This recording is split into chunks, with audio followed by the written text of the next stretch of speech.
All right, here we go. So my name is Derek Hermson. This is my course project, and we were given a bunch of data. I used Excel to perform my multiple regression models. Here's the original data.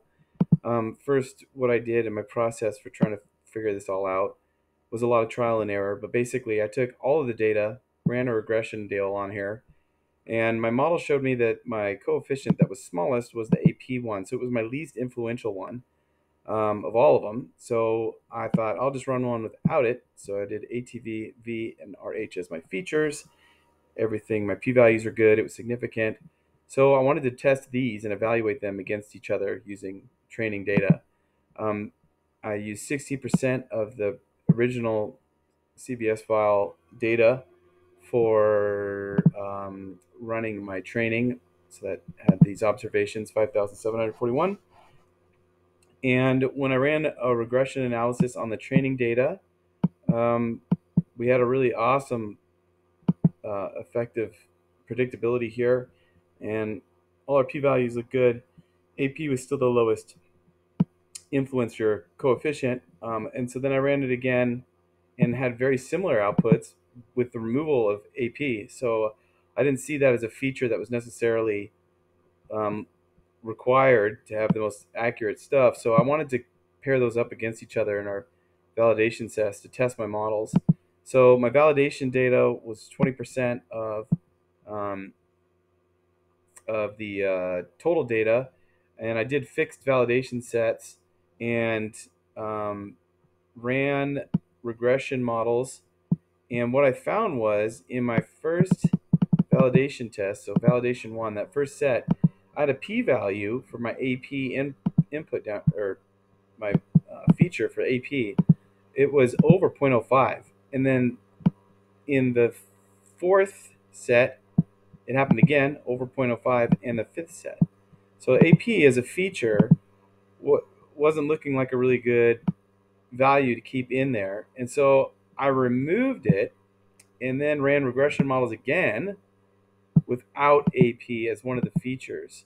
And what happened was all my p values were legit, all had significance, and they were all predicting at very high levels, 93% and such.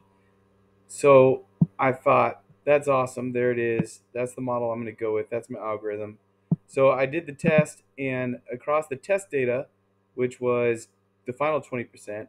So over here on the left, this orange part was my training data. The blue data were five sets of the validation, and then the white data at the end was my test set.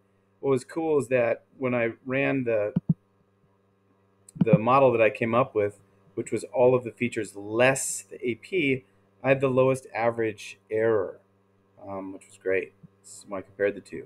So to summarize, um, my approach was trial and error, running multiple regression models in Microsoft Excel, having to learn a lot on YouTube. Didn't have a lot of introduction to this through the course, but I had structured data. Multiple regression was the best model to use. I separated the data into a training set of about 60%, etc., which I mentioned. My modeling approach of multiple regression um, looked at all the features to see which coefficient was contributing the least, and then evaluate the removal of that one and run the algorithms against each other in five validation sets. And I came up with this algorithm where I've got my y intercept, and then I've got my coefficient for AT, V, and RH. And this produced an average standard error rate of only 3.66, uh, which is great. Predictability rate of 93%. Model building, I compared using different features within the algorithm.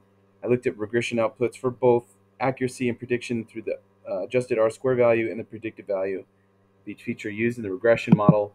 My evaluation of the fixed validation data sets was used to compare the models, and when evaluating the model with all the features in the validation sets, the APP value was higher than 0.05 in three of the five sets, which is no good. So I reduced the number of features by removing AP, and that got us all legit p-values and the lowest average standard error in our tests.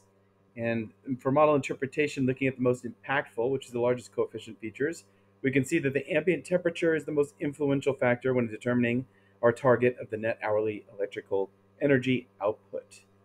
That's it.